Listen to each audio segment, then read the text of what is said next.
একটা recipe try করতে যেয়ে আমার কি নাজেহাল অবস্থাটাই না হলো, চলুন আজকের ভিডিওতে তাই শেয়ার করি। হ্যালো এভরিওয়ান, আসসালামু আলাইকুম। কেমন আছেন সবাই? আশা করছি সবাই ভালো আছেন।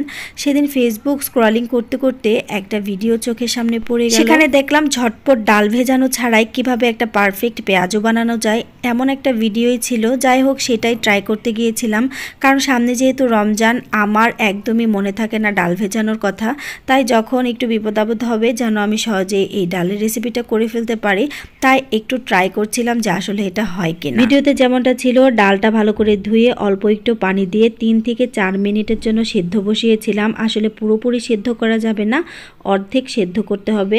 তারপরে এটা বাটিতে ঢেলে ভালো করে ঠান্ডা করে তারপরে পেঁয়াজের যত উপকরণ লাগে, পেঁয়াজ, কাঁচামরিচ, রসুন সব কিছু একসাথে দিয়ে দিলাম। তারপরে এখানে একটু শুকনা মরিচ, একটু হলুদের গুঁড়া, অল্প একটু ধনিয়ার গুঁড়া আর লবণ তো আছেই, এগুলি সব কিছু ভালো মতো মেখে তারপর এখানে দিয়ে দিব একটুখানি চালের গুঁড়া, তার সাথে অল্প একটু ময়দা, যাতে করে পেঁয়াজটা একদমই ভেঙে না যায়। তারপর সবগুলি উপকরণ ভালো করে মেখে পেঁয়াজও শেপ দিয়ে তারপরে এগুলো ভেজে নেব।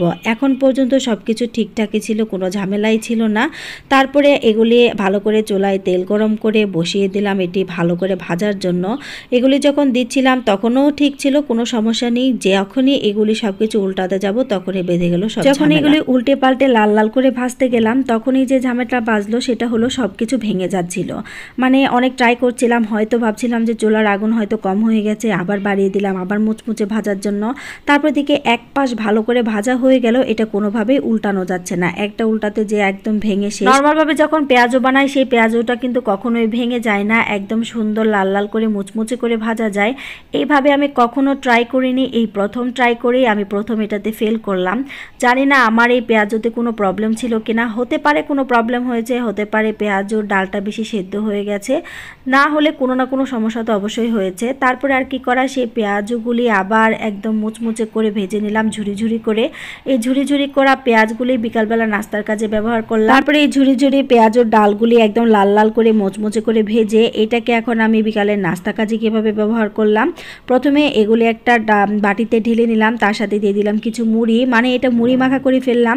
তারপরে দিয়ে দিলাম কিছু চানাচুর, কাঁচামরিচ, পেঁয়াজ, অল্প একটু আদা কুচি, এগুলি দিয়ে তারপর দিয়ে দিলাম অল্প কিছু টমেটো কুচি, তারপরে দিয়ে দিলাম সরিষার তেল। তারপরে এগুলি ভালো করে মেখে বিকালে নাস্তা রেডি করে দিলাম। বিশ্বাস করে এটা খেতে এত বেশি মজার হয়েছিল। যাই হোক, মাঝে মাঝে কোনো জিনিস মানে মন্দের ভালো যেটাকে বলে, এটা সেই মন্দের ভালো হয়েছিল। তারপরে এখানে কিছু ধনিয়া পাতা দিয়ে দিলাম। তারপরে এটা বিকালে খেলাম আমরা সবাই মিলে, খেতে অনেক বেশি মজা ছিল। আজকের ভিডিওটা এই পর্যন্ত, সবাই ভালো থাকবেন, আল্লাহ হাফেজ।